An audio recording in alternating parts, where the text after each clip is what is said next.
Hello, everyone. This is Nickquolette Barrett. I am so excited to be here with you all on today, as I am every week. So I am excited because I have a wonderful special guest. And as I always tell you all before I get started, take a moment to make sure that you share the broadcast with your audience so we have more to come on. Hi, I am Nickquolette Barrett. I am known as the Get Hired Strategist. And what I do is help you land the job of your dreams and create a career that rocks. So, for those of you all who don't know me, I want to make sure that you know who I am. And as far as all of the people who usually are with me, I want to make sure that you make a comment so I can show you and acknowledge you because I so appreciate every time you join me on one of my live shows. So, let me know that you're here. Here's my Nairobi. She is considered one of my long time favorites who's always on here with me. And here is Kim. Hey, Kim. Thank you so much for joining me. I sure appreciate it. I am so excited. I want to make sure I'm acknowledging everybody who is on. And again, take a moment to share the broadcast with others so we can get everybody on to hear this good interview that I have coming up for you all.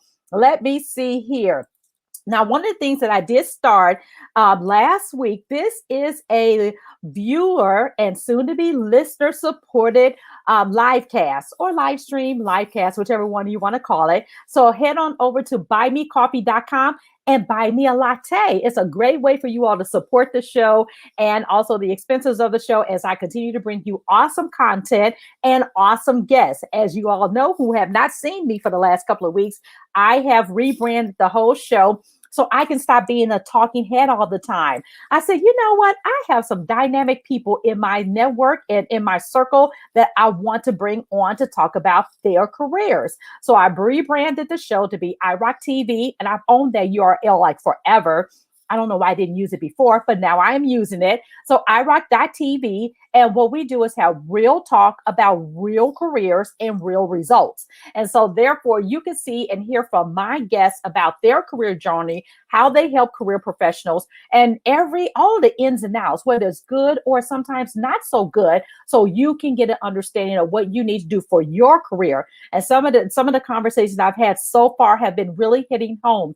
So thank you so much for making the comments that you all are making, calling me with the comments as well. And I've shared them with my guests. So please make sure that you put in those comments in the actual chat as well so people can see it and know. And the more the show can get more looks and views because you're commenting and sharing how you're receiving the information and also how it's helping you. All right, let's see who else I have here. Hey, there's my Precious. Hey, Precious. Hi. I got Susan Turner. Hey, Susan. Thank you. And I got Miss Christine on here. Miss Christine just got done with job search coaching, literally right before this. Hey, Christine. I said, join the show. Yay. So glad that you're here. Who else I got? Hey, everybody. Got Amy coming on in a minute. I am going to do my quick intro and then I will bring on my special guest. Okay, give me 1 second. And let's do this, y'all.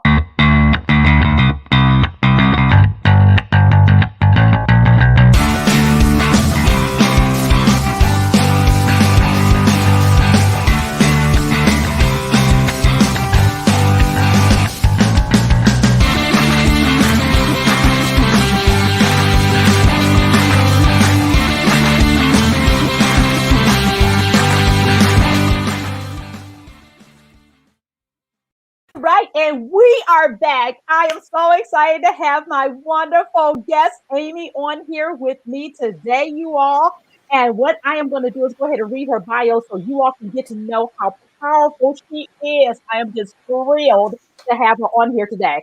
A little bit about Amy. As CEO of Lead at Any Level, Amy C. Waninger works with organizations around the globe to build inclusive cultures and diverse leadership pipelines for sustainable competitive advantage. Her keynotes, trainings, and consulting services are engaging and transformative. She is the author of multiple books, including Network Beyond Bias, Making Diversity a Competitive Advantage for Your Career. Amy is a certified diversity professional, a certified diversity executive, and a Gallup Certified Strengths Coach. She is also a professional member of National Speakers Association, a certified virtual presenter, and a PROSI certified change practitioner. She has achieved numerous professional designations in the insurance industry, including the CPCU. That's how I met Amy. And her other credentials include 2 degrees from Indiana University. And I love this. This just made me chuckle. A world's best mom coffee mug. So Amy also goes by the pronouns she, her, and hers. And you can find all of her books out on Amazon. And I'm going to let her tell us a little bit more. Hey, Amy. Hello. You have the boppiest music, boppiest intro music. I'm sitting here dancing, and then I see that people can see you. I'm like, yeah, well, they Oh, sure. I should have brought you on. Yes, that is okay. Yeah, But and they I did own not the see me right to that bopping along. music. Yeah, I have to always say that because it was so funny because when I would do the live on Facebook, they would blank out the music saying I didn't have rights. So I had to upload. Yes, I purchased the rights to that music. It is my music. And so therefore I had to submit that and then I would be okay. Then every once in a while, I'll still get the block and I have to resubmit it again. I have purchased the rights to use that music. But come on, enough about me. Look, Precious said, she said dance anyway. Love Precious. Yes. So come on, Amy, tell us more about you. Oh my gosh, what do you want to know? I'm an open book. Let's see. I spent about 20 years of my career in information technology and in and around information technology. And about the last 12 of those years were in the insurance industry. I worked for a major carrier, and that's when I got my CPCU designation. And then, and I'm getting a little bit of feedback on my side, Nickquolette. I don't know if. No, I don't. I hear you fine. All right, perfect. And so it was part of my CPCU journey and part of my volunteering with my employer in the diversity and inclusion space. And I decided, you know what? I want to do something important to me. And I want to do something that I feel like is making a difference. And I started working on my blog and I started working on my book and I started working on my business. And about it's coming up on 2 years ago, I left my corporate job and started doing this full time and had to figure out, like things like how do you actually make money and translate that into feeding your family, right? Yes. And but you know what, I will say, like, I know the world is kind of in chaos and things have not been great, right? Everywhere. Even against that backdrop, I sit here every day grateful that I'm just living my best life. Oh, and I love that. And I said for Black History Month, I said I need to have Amy on and talk about it. And people were like, well, it's Black History Month. Why didn't you have someone who is Black or African American, whichever we decide to, And I said, yeah. And I said, well, we need to have a different voice. And what was our conversation like on the other day? What did you feel that I really wanted to come and get across during Black History Month by having you on? So to use your words, that, because we talked about, right, there's more to diversity than just race. And this is important. And it's also about race. Yes. Yes. And I'm being sad able to have that there aren't enough white people that will say that. So you're left with me. And you have been doing such a phenomenal job with it and being able to present yourself and get out there and speak. So tell us, what is your role as a diversity and inclusion executive and speaker? What do you do? What message do you carry forward? Just in case there's some people who say, I have a passion for that as well as a career path. How do you do that? How do you fall into it? And what made you say, this is really what I want to do? Yeah. So let me just say that falling into insurance is a whole lot easier than falling into D&I. Okay. Insurance companies are hiring like crazy all the time. I was reading a report yesterday that the insurance industry's unemployment numbers are around 2.2% right now. Wow. 2.2. That is So if you work something. in the insurance industry and you want a job, may not be your dream job, but there's a job out there for you. Yes, indeed.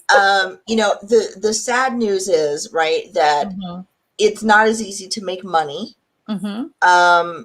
peddling diversity and inclusion in the world. I'm just going to put that out there. Okay. There are a lot of us who wanted to do it. There are a lot of us who still want to do it. And you told me I could be candid, so I'm going to be real candid. I told you, it's real talk. You know, since June, there have been a whole lot of people who think, oh, I'm going to go do that work, right? That looks hot right now. And let me just tell you that now is the worst time to start doing this work because it is heated. It is, it can be very contentious and very confrontational. People are so afraid to say the wrong thing, or to hear the wrong thing, or to put the wrong thing up for consumption. Right. So it's, you know, it's a good time to have been here already. It is not a great time to start. Let me say that. And, you know, and I only got started about 4 years ago, but, you know, timing is important here. Yes. But I will say that I have never felt more fulfilled. I have never I've just never felt so committed to a vision in my life. And the vision is bigger than just the mission of the work that I do in my business. Yes. So can I explain that a little bit? Please do. We're all ears. Yes. So the work that I do in my business, the work that I do for my clients, or the work that I try to help my clients do, is to really, you know, impact their culture, so that, let's start with culture, right? So that the people that are already there feel great about being there. Yes. Because what I hear a lot is, and you know, if you're in the insurance industry, especially, you've heard this, right? And I heard this from, I was in a Midwestern city, I won't name it. And somebody came up to me after my presentation and they said, you know, I really love what you're doing, but we just don't have any diversity here in unnamed Midwestern city. And I said, really? That surprises me, because I see 6 Black people in your audience, and 2 people that I'm pretty sure are Latino, and at least 4 Asian people are in this room, and you've got about 30% women, and I don't think everybody's from this state. Like, I don't think everybody was born here. Oh, wow. And you've got people that came here from outside the insurance industry. Tell me again about how you don't have a lot of diversity here, because I'm seeing a lot of it in this room. Wow. Now that's a powerful thing. And they kind of started. They said, oh, I never thought about that. And I said, if you can't make the people in this room feel welcome and comfortable, you've got no right bringing anybody else in. Yes. So let's start there. So that's where I try to work with my clients. That's kind of the starting place, right? Got to get them in a place where they see what they've got to work with, but they also see what their potential is and what they could be doing. And, you know, I had somebody that talked to me the other day, and she said, you know, we're struggling with this because people have a real zero-sum game mentality about this, right? So what are we going to do? Hire 10 people so we can hire 10 more? And I said, Lord, no, you're not going to do that. That would be terrible. Right. But what you can do is think about, you know, maybe you're not looking to hire a lot of people because it's a small firm, right? I said, maybe you're not looking to hire a lot of people, but maybe you can look at supplier diversity. Maybe you can look at where you're spending your foundation dollars. Maybe you can think about, you know, where do you recruit for interns? Where do you, you know, I'm sure you invest in scholarships. Where do you put that money? Right. So it's not always about hiring. Like, people want to go to like the obvious thing, right? To kind of rule out, well, we can't do anything because we're not hiring anyone right now. You're not off the hook. Start looking around at what you are doing. What decisions are you making, and how can you put a diversity lens on that? So that's like one whole thing I'm doing. Wow. I just need to have my head right there, because you have just opened even my eyesight, because we do go to the easy part and say, let's just go hire a bunch of people. And it's not about that. It's about, how do you look at it from an organizational perspective, and looking at vendors and supplier diversity, all of those different things. I love that you pointed that out. Thank you. And this firm happened to be an asset management firm. I said, how are you choosing what assets to invest in? Because that makes a huge difference, right? Yes. That's where you're not creating jobs by hiring people. You're creating jobs by investing your clients' funds. So let's talk about how do we make that better? So we could just do this all day, right? Yes. This is how this works. It's great. Yes. But what I'm seeing for me personally in this, and this is where And you know this, Nickquolette, being an entrepreneur. If you took a 1,000-piece puzzle and put it through a paper shredder and threw all that stuff up in the air, that's what it's like in our brains all the time, right? Trying to make sense of 7 gazillion pieces of things. And just in the last few weeks, it's like kind of all settled and it's like all falling on the floor. And it's making a beautiful picture. And the picture that I am seeing is one where I am creating. So the front end of my business is what we just talked about, right? The back end of my business, though, there's some magic happening there now too, where I am actually trying to build an ecosystem of people who are committed to this mission of creating opportunity for ourselves and others. For making those others as diverse as possible. And creating like this common upward spiral. That elevates and empowers and uplifts and just feeds on the opportunity that we're creating. And the way this is coming together in my mind, I wake up every day with like this renewed sense of, oh my gosh, this is going to be huge. Huge. And I love the excitement that you have for this. And I also want to go back to the point that, yes, it was huge when people saw that diversity was back in style, right? Everybody wanted to start adding that to their headlines, adding it to their bios, to all of a sudden being part of this work. But I think the difference, what I start seeing is that, well, we need the people who weren't even heard of, and almost diversity became also a normal thing, to get out in front of this and say, okay, not to dilute what they're bringing to the table, but really making sure organizations look for the experts. So let's talk about that. Have you had people reach out to you who wanted to break into this? And if they did, what was your coaching and counseling to them? So what I usually ask people is, why do you want to do that? Why do you want to do it now? And what do you bring that's unique? And and I will say, I wanted to do this work for a long time before I figured out what I could bring that was unique. And it turns out it's hard for me to say this out loud. I'm trying to get more comfortable with this, but I actually pioneered an approach to D&I that nobody was talking about, nobody was writing about, nobody was doing much about when I wrote my book, Network Beyond Bias. Because what I did was I said, okay, a lot of people say, yeah, that's great, right? But I don't know what I'm supposed to do, right? My heart's in the right place. What am I supposed to do? Very little is asked of us, right? We go to the unconscious bias training and we realize like we all have biases. And we're like, okay, well, I guess I'm human and I don't have to feel bad about it because they told me not to feel bad about it. I guess I'm okay. And that's it, right? That's all we do in the unconscious bias training. And what I try to teach people is your heart can't be in the right place if you never move your feet. So let's talk about, how do you move your feet? Individually and collectively, right? Because it takes each one of us to do something. And then it takes all of us together to do something big. But, I always ask people, like, what do you bring that's uniquely you? Like, what's your spin on this? Because I think it's important because, a lot of people can talk about unconscious bias training. A lot of people, thank you, Christine. A lot of people can talk about, anti-racism is the big buzzword now. You ask people, what does that mean? Which is always my favorite next question. What does that mean to you? Because a lot of people use the word, but they can't really define it. And, and when I get asked for anti-racism training, the first thing I say is, I have people who can help with that, and I will support them in doing so. Because I want to make sure that the people who are the experts in anti-racism are doing the anti-racism work. If I come in and try to do that, especially if I come in and try to do that as a white woman, I'm going to do more harm than good. And that is the very, very last place I want to be, is shooting someone's initiative in the foot because I didn't know what the hell I was talking about. So, I'm on this journey and I'm learning like a lot of people, and there are places where I feel very knowledgeable and there are places where I know that I'm better off in a support role. So I try to stay in my lane and let other people in, right? Like that's, if you want to use that driving metaphor, right? Like I'm in this lane and there is plenty of room for everyone else. So right. that's where I try to head.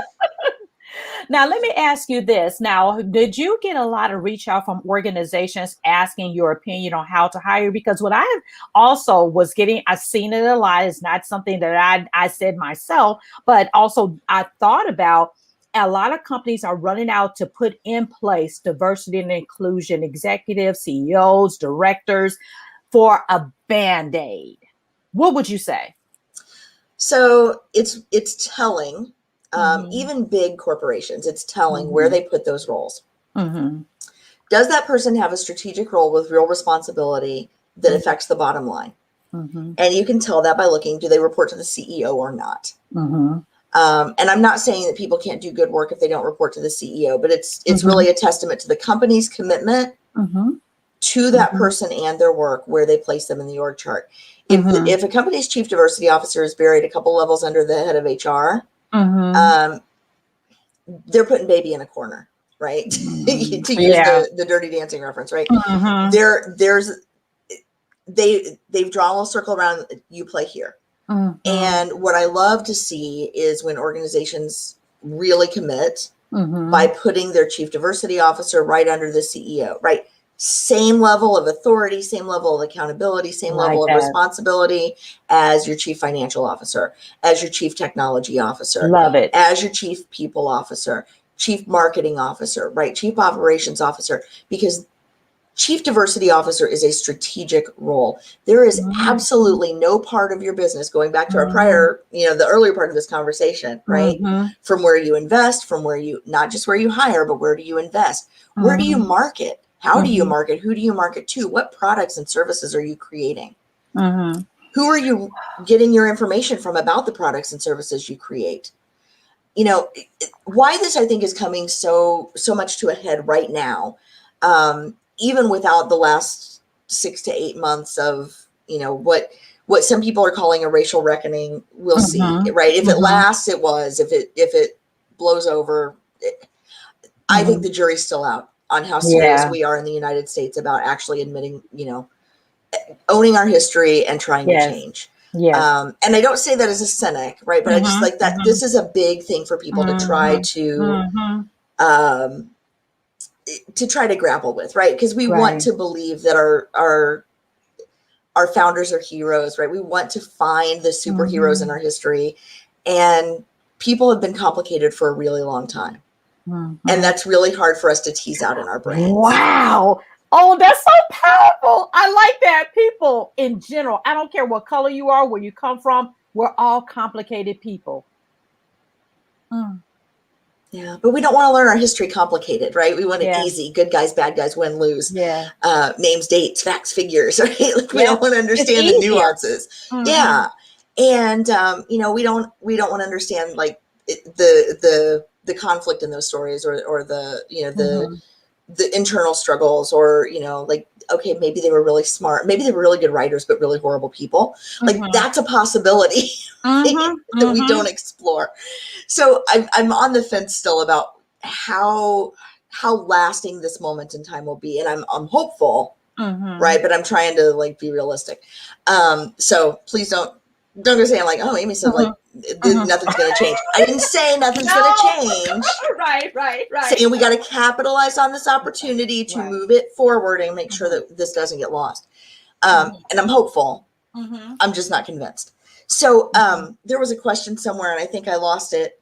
But anyway, the reason that, okay, here's where I was going with this. So the reason this is all coming to a head right now is not just because of the very recent events. It's also part of a larger trend of demographic shifts in our country, where, the birth rate among white folks is dropping. The birth rate among Hispanics especially is rising in our country. We're seeing more immigration. We're seeing more immigration from countries outside of Western Europe, right, than we've ever seen before. We're seeing not just the immigration and the changes in our own demographics, but we're also seeing a global change toward more globalization, right? This is something that's been coming for a while. We've been seeing this for a while. But now with technology, right, national barriers are, in terms of business, are disintegrating. And so if a company wants to be relevant, next year, 5 years, 10 years, 20 years down the road, they have to stop thinking about who looks like me in my community that I can sell my goods and services to. And they need to start thinking about, what does the world need that I can provide? And how do I get that out there in a way that lands with all the people who need it and want it? And that is a much different way to approach business than a lot of people have been approaching business for the last however many decades, centuries, right? So let me ask you this. This is going to be a tough question to ask, because I'm looking at a lot of the stuff when it was happening, because we, as a people, African Americans, felt like we were just being put into positions because we were Black. Meaning, oh, I'm Black, so now I'm the chief diversity inclusion person. Gotcha. So what would you say to the organization who, again, another Band-Aid, appears to be selecting just because of African Americans? Can other races lead this fight for diversity? And if so, how? Okay, so there were a few questions in there. Let me start with number one. I love to apply what I call the squint test to the org charts. So if you look at the senior leadership org chart on any website, and you do this, so you can't actually read the titles, right? But you can see kind of the blobs of people. Yes. Even without seeing the titles, you can probably pick out who's the head of HR and who's the head of D&I. Yeah. Why? Head of HR is usually Caucasian, a white woman. Yeah. Head of D&I is usually a Black person or a person of color. And everybody else, not so much, right? Right. Yeah. And so, and I see somebody say coloring by numbers is not value. Absolutely. Yes. So what I want to ask companies is, okay, it's great, right? It's great that you've got, finally, after, 120 years of being in business, you finally have a spot on your executive team, where there's a Black woman. Why that spot? Why not director of marketing or chief marketing officer? Why not chief financial officer? Yeah. Why not, chief revenue officer, chief operating officer? Why that one? And because we know why, right? In most cases, we know why. And I don't want to downplay or discount anyone in one of those roles. Yeah, exactly. Right? But I want to see a world where I can do the squint test on the org chart and I can't figure out who's who. Yeah. That's the world I want to live in. I love that. Yes. And you know what, for that squint test, I think you got to coin that, because that is powerful. Because I, as a person of color, look at that same thing. I said, why can't we get the other positions? Why do we have to have that one? Again, not to take away from anyone in that role, because we need it, we do. But why couldn't someone other than the African American or the person of color have to take that role? Because they may have the skill set to be the marketing VP. They have the skill set to be the finance VP or executive. Why not those, I guess, almost tough roles? Why can't they? Oh, diversity is a hell of a tough role. Especially when you put it 7 levels deep in HR and you don't give it any funding or a team. Yeah. So let's be clear about what's happening here. You're right. Go ahead. We're putting somebody in the role so we can say, well, we have a chief diversity officer. Ding. Yeah. And it's a Black woman. Ding. Yes. Yeah. But then you ask 3 or more questions, a couple of follow-up questions. Well, where does that person sit in the org? How much budget are they given relative to other people with the chief officer title? How many direct reports do they have? What's their team look like? Do they have a seat at the table when important decisions are being made, or are they there to report and then leave? Right. So think about that, right? Like, why don't they have the right amount of authority and resources and budget and all of the other trappings of that title? Yes. And who are we putting in that role? And it starts to become very clear to me very quickly when companies are serious about doing the work and when they are not. Are Yeah. they trying to meet a global existential challenge for their business or not? And again, not to diminish the people in those roles, because I know people who are 7 levels down from the chief HR officer, who are the chief diversity officer, who are working their butts off. But they're constantly asking themselves, what's the hill I'm going to die on? And is it going to be this week? Because they don't get to do, right? It's not like, what's the last thing I'm going to implement? Right. It's going to be, what's the last thing I got to implement before I fought for something that really mattered to me? And so, right. So it's a different calculus than happens when, you know, if you're the chief investment officer and you say, this is where our investments need to be, and here's the case for it. And somebody from marketing says, well, I don't like that. That makes me uncomfortable. Nobody cares. Right? Nobody cares what the marketing officer thinks if the investment officer is making a presentation. Right? Yeah. And the same should be true when the diversity officer says, look, our markets are changing. Our product mix is going to change. Our go-to-market strategy is going to change. We're going to have to invest in this region and this region. We're going to have to get people who are competent, you know, culturally competent in, you know, dealing with, you know, geopolitical crises in Venezuela and Vietnam. And we're going to have to do this, and we're going to have to do this. And somebody says, well, that makes me uncomfortable. That's not how it should work.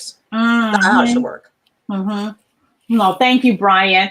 Thanks, Brian. Brian is one of my favorite managers that I'm still having withdrawals from not being under his leadership. Awesome manager to have over at State Farm. Thank you for joining us, Brian.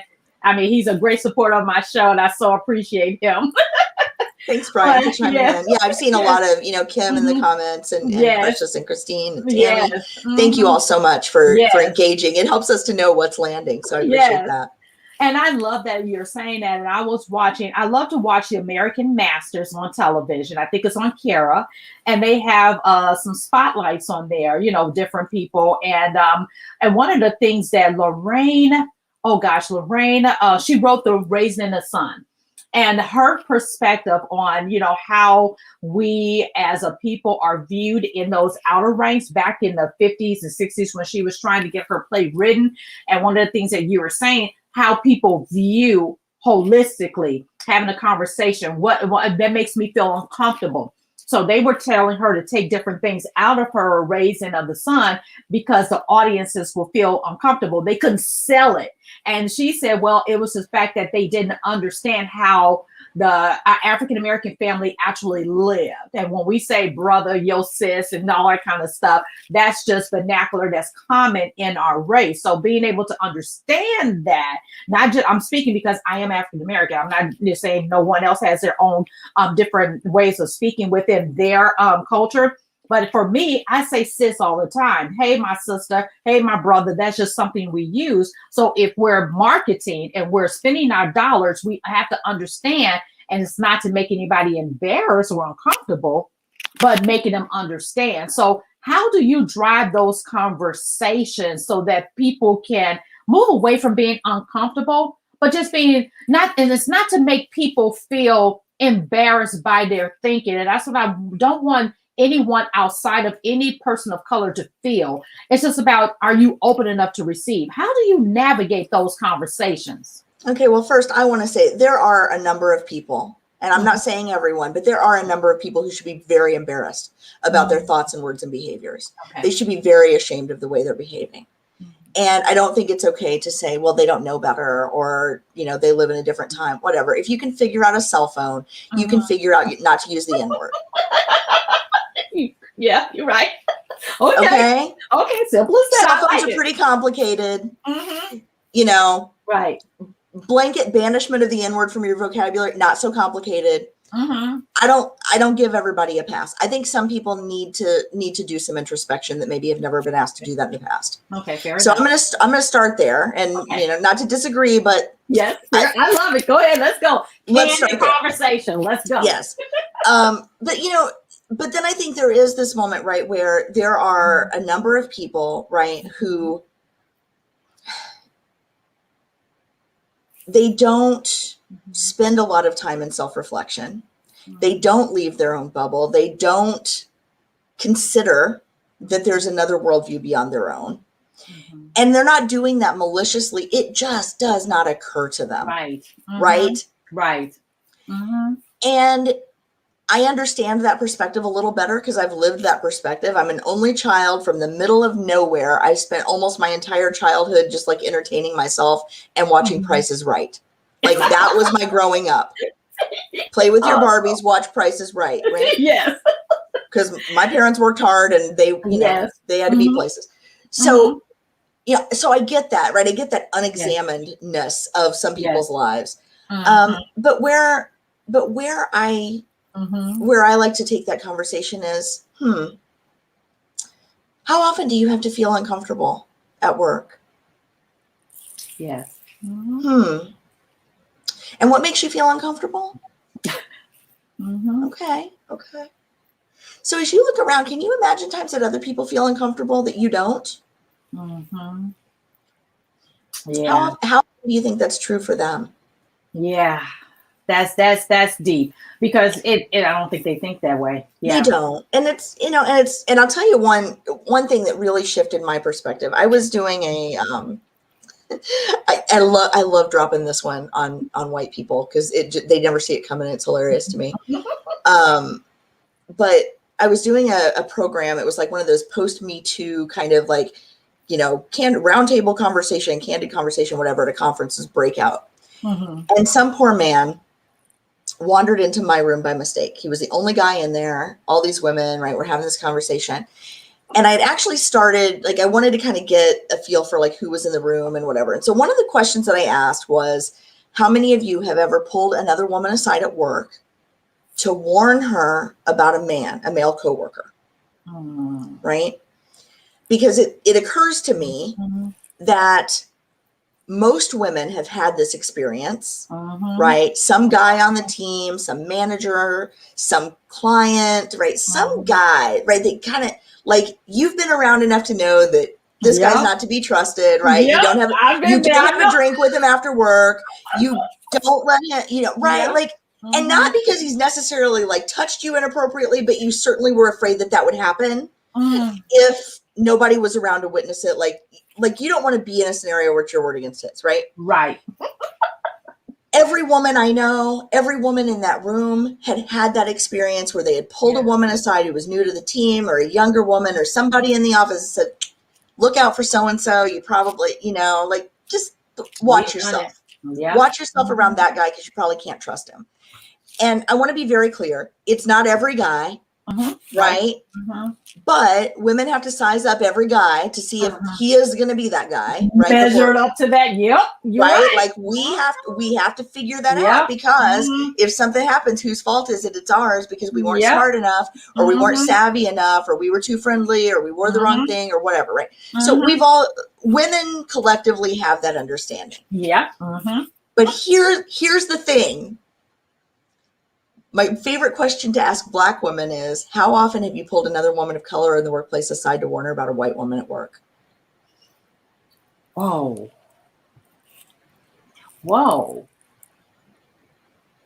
Every Black woman I know has had that conversation about somebody that looks like me. Yeah. And rightfully so. Why? Because they don't know me. Right? And it's not every white woman, but it's enough white women that Black women need to know who they can trust and who they can't, right? And who's going to have your back until they don't. Yeah. And who, if it comes down to your word against theirs, can you trust it or not? Can you put stock in their promises to you? If they tell you you're going to get a raise, are you really going to get a raise? Or is that going to be something that they said, I never said that later, right?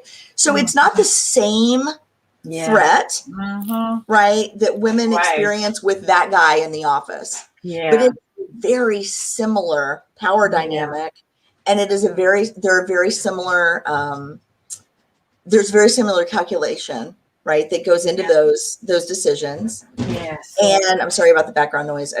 It's pandemic and I've got kids and oh, no, it's okay. We love kids. That's understandable. So, no, it's okay. So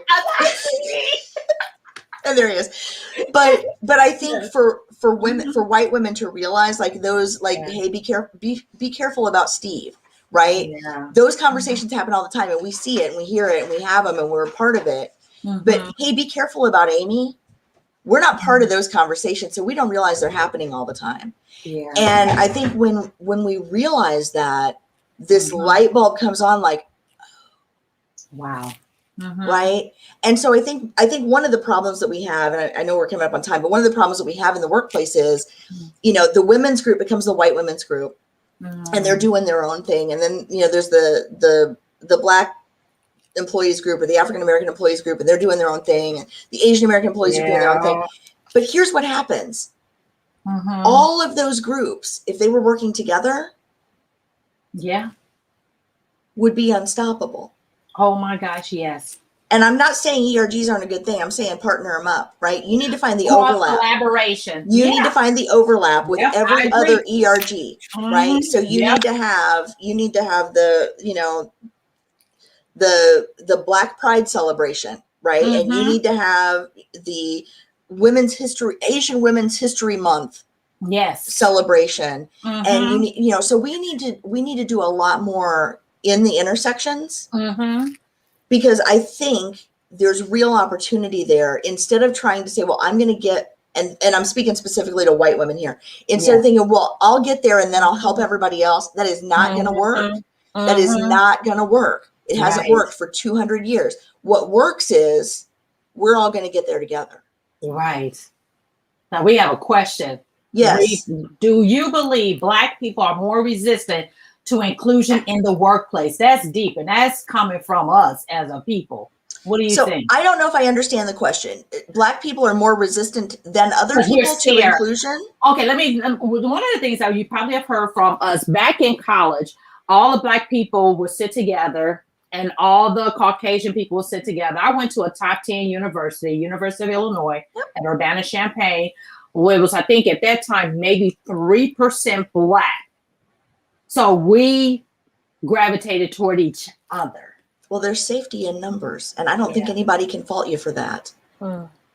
Yeah. Right? I mean, you need people that you can relate to, people that understand what you're going through, people that understand your experience. And we need to partner with people who don't, so they can understand it too. Right. So when it's in the workplace, I think we do almost the same thing in the workplace. I'm pausing because I'm thinking of my almost 27-year career. And in corporate America, 3 years before that's almost 30 years in corporate America. I can see how we do that. It's a very natural thing to do. Yeah. So I'm going to take this all the way back to my bio. My book, Network Beyond Bias, was groundbreaking because I said, if you want to change your workplace, change your network.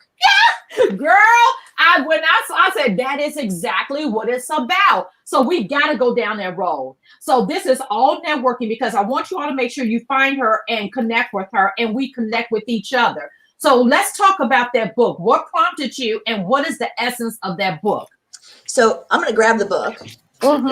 If I can do it without making an inappropriate flash of the camera here. Go ahead, girl. Because you know when you stand up and your camera's like right here, it doesn't always look good. I'm just saying. Right. Sorry, fellas. So this is my book. I'm very proud of it. This is Network Beyond Bias. And I wrote my book because I went to a CPCU conference in 2016. And with all due respect to the people who presented there, they did a good job. They did a really good job. But I wanted action items. I wanted to walk out of those sessions with something I could do differently to make a difference for me and for the people around me. Wow. And I went to the diversity, and I'd never been to a conference before. So I picked on CPCU because it was the first one I got to go to. And when I went in, you know, I'm ready to take notes, and I kept hearing about the problem. And the problem takes a lot of different forms. The problem is a shapeshifter. The problem is a glass ceiling. The problem is underrepresentation. The problem is tokenism. The problem is Gen X is too small to make a difference. The problem is a bamboo ceiling. The problem is we don't have enough women executives. The problem is a broken rung. The problem is the problem.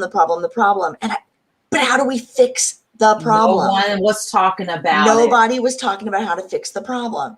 Yeah. And so I walked out of there more frustrated and less ready to go. Right. Empowered. Yeah.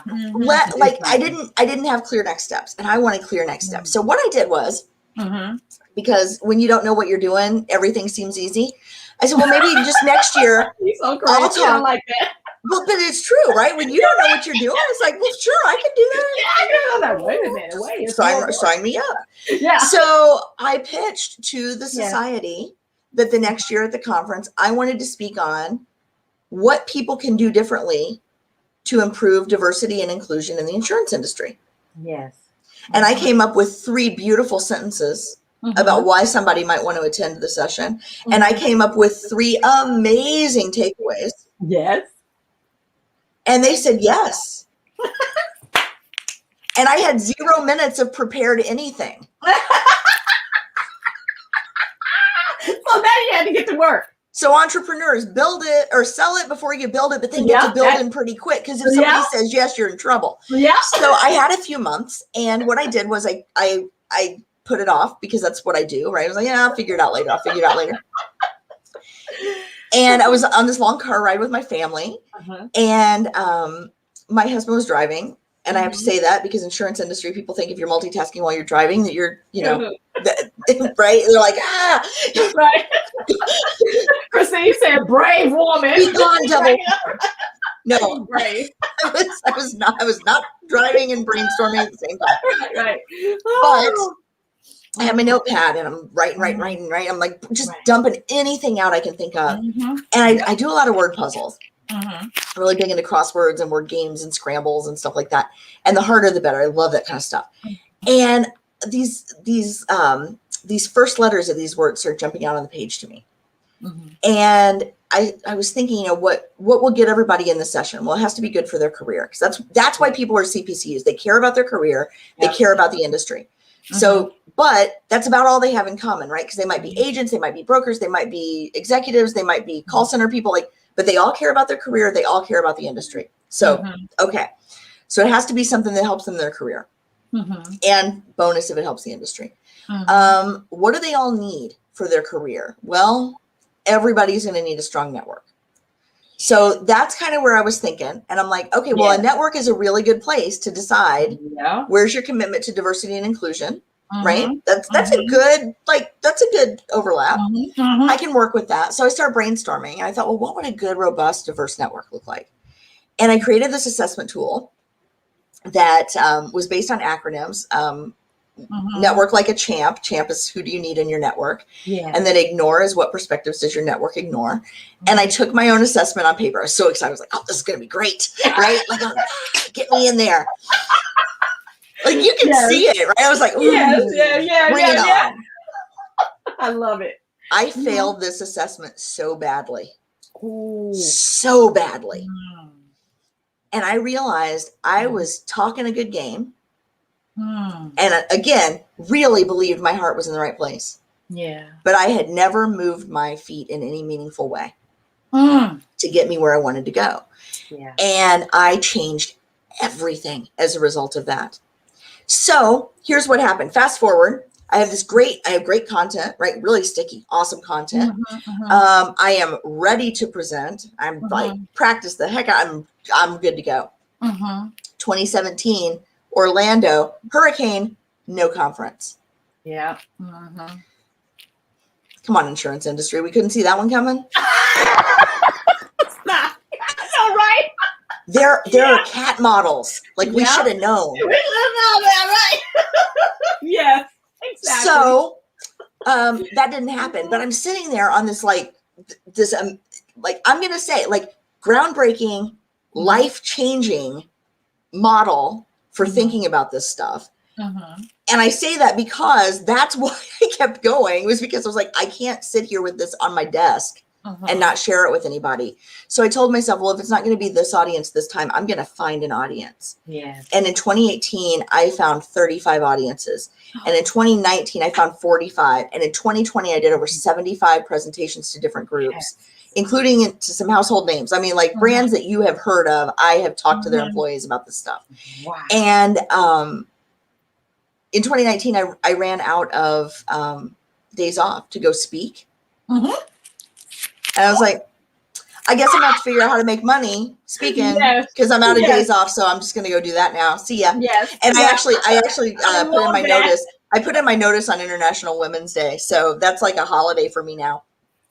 And that's a freedom day. It is. It totally is. And, but that's how I got started in this. So it was like, I found kind of this different thing and I did the research and I said, who's doing this? And nobody was doing it. And I talked to all the like experts, right? The people that are supposed to know. And I said, who's doing this? I want to use some of their research. I want to use some of their idea. I want to build on this, right? Nobody was doing it. So I was like, well, I guess it's mine now.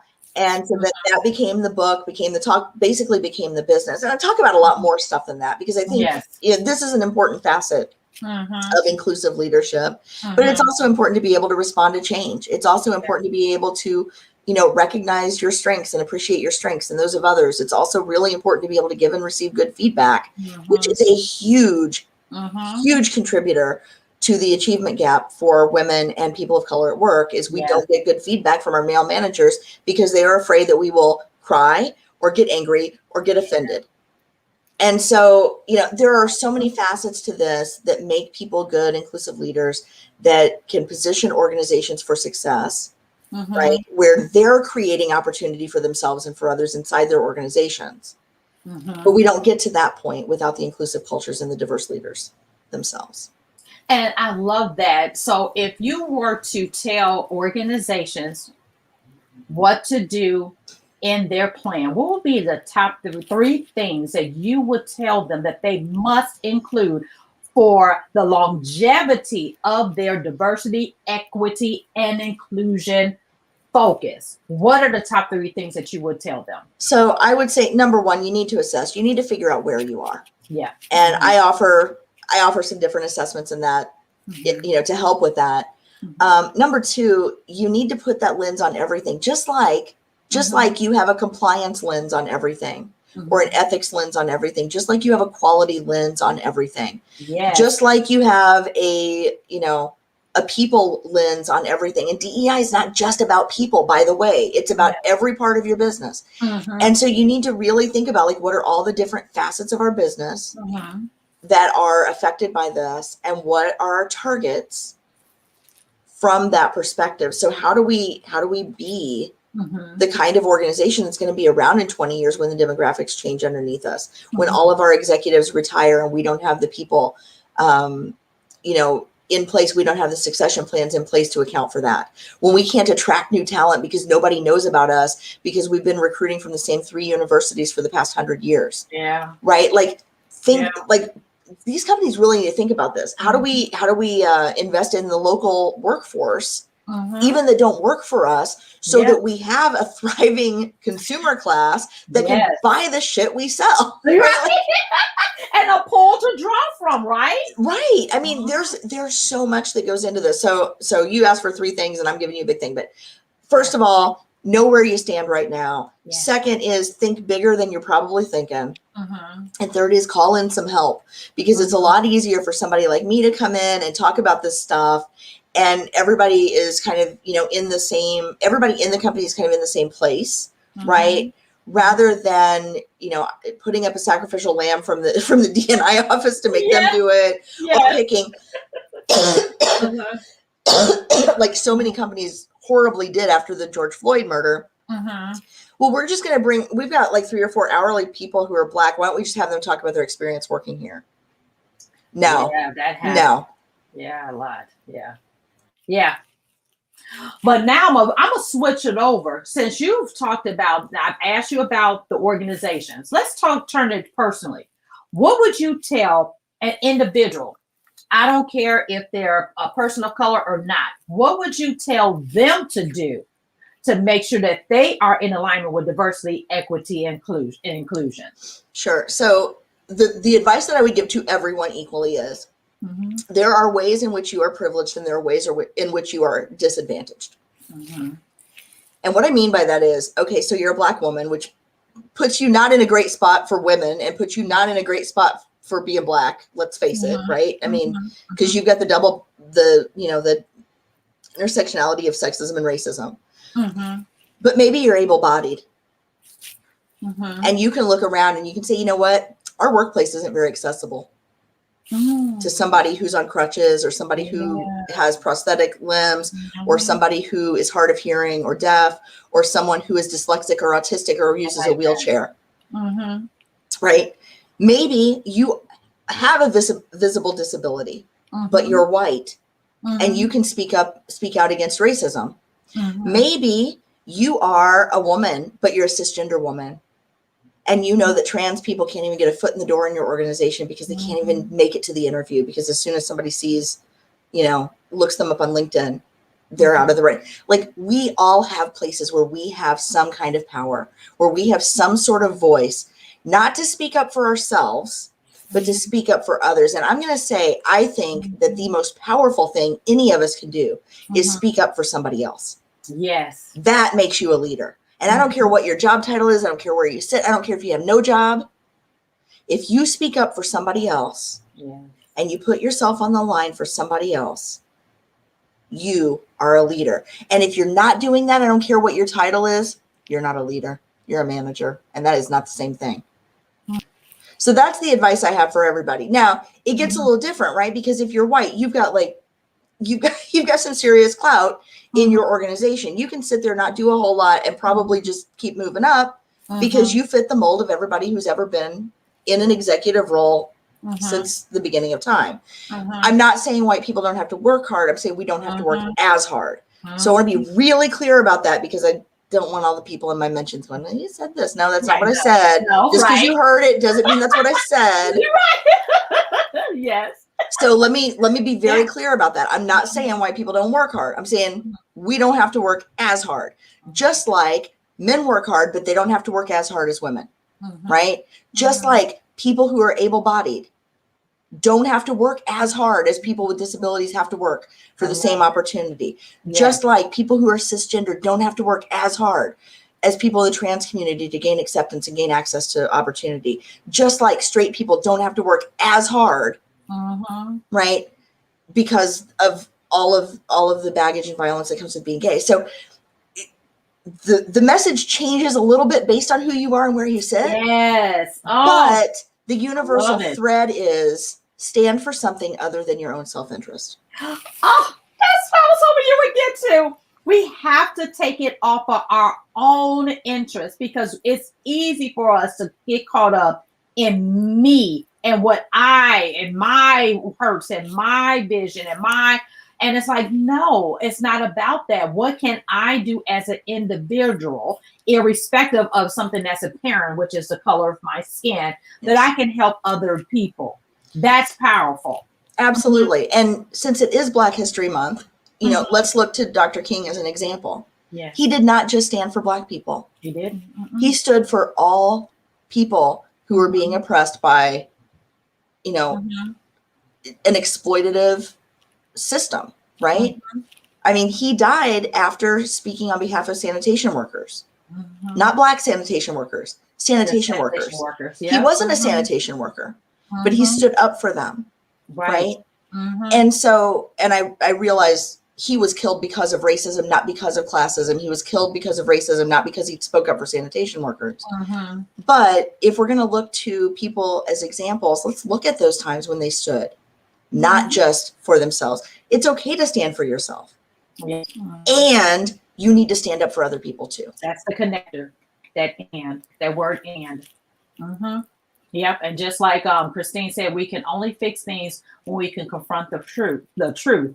And even with our own biases, even though I am apparently Black, there's biases that I had to even come to grips with as a person.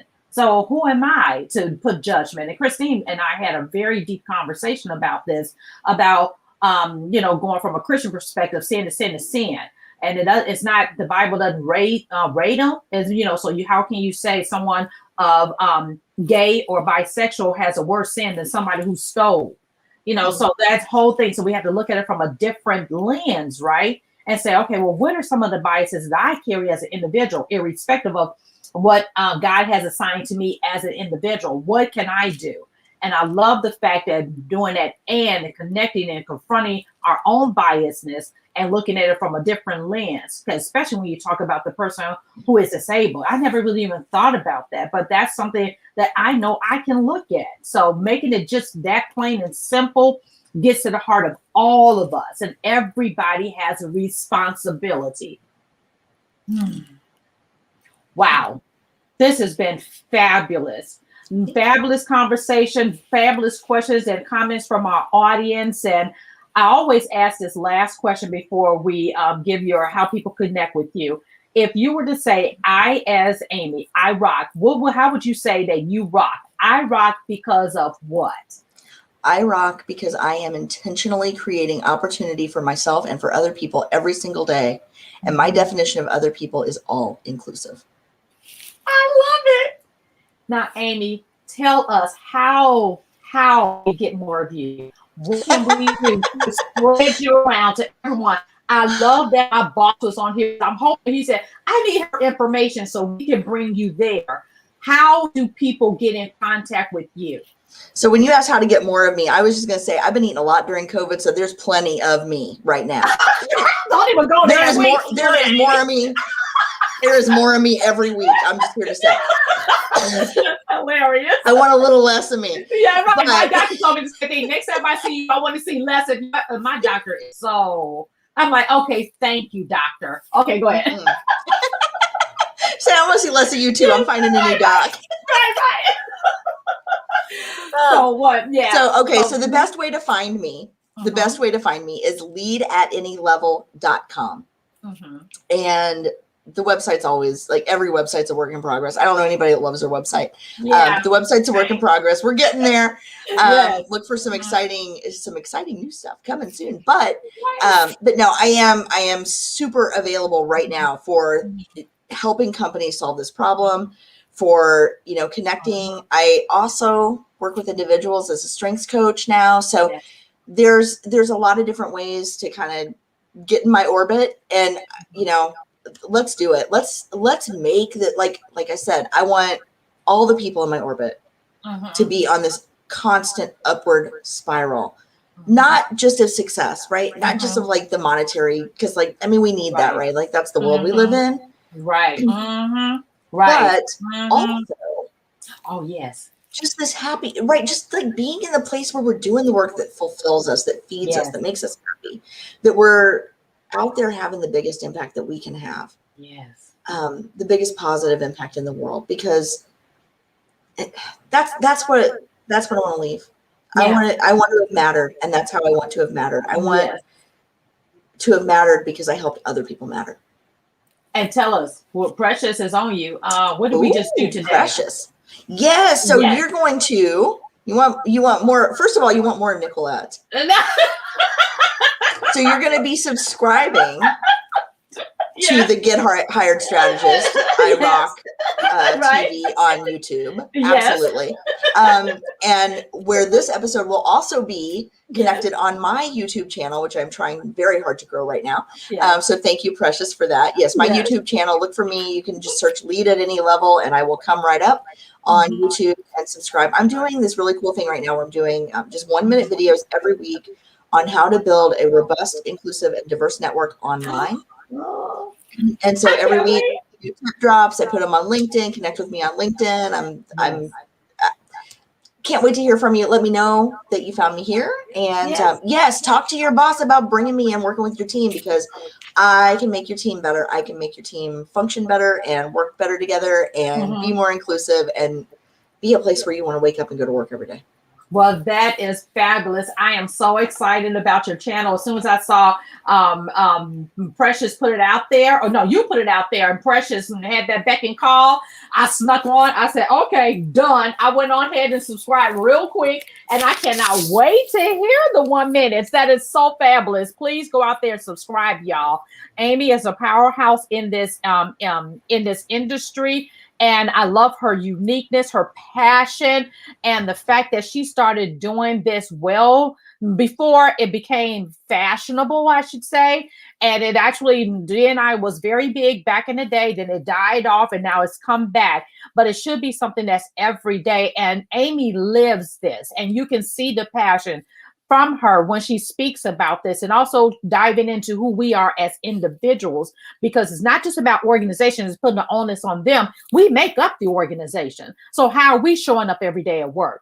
And then making sure that our network looks inclusive holistically as well. And those points that she has been bringing out to us is so important. Even if you have to go back and get some more of those nuggets and really put in a plan on what you want to do for your organization, for your growth, I want you to do that right away, because it's so important to your career, to the growth of your business, your organization, or what have you. Whatever you're doing, we need to look from a different lens across the board. And I want you all to make sure that you're doing that. And let me see. And the last thing before I go, make sure you buy me coffee, y'all. I told y'all to go and buy me coffee, support me and this show. And let me put it back up here. buymecoffee.com/nbarrett, or I think it's iRock now. So iRock, it should be iRock. And go and buy me coffee and to support this show, so that we can, so I can continue to bring this great information to you all, and have more information on here. If you all also are interested in being on the show, you have a great career story to share, please go to my website, iRockResumes.com. Right at the top banner, it says be a guest on iRock TV.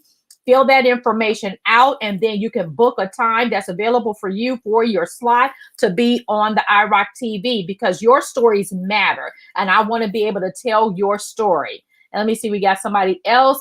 Amazing discussion, amazing guest, amazing. Oh, thank you, Christine. Thank you so much. Any last parting words before we tell our audience bye?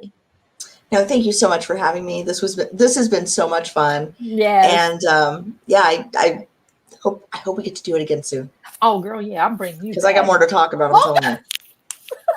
We got doing this. We gonna do this. And I'm gonna say, I'm gonna send you a cup of coffee, because you know why? You gotta pay for royalties for that bop and music at the beginning. All right. And I don't want that music. If you don't want the music to go away, you put your money in the little tin so that she can keep paying for that music. Right, exactly. Please, y'all. This stuff costs money. People don't realize. Yes.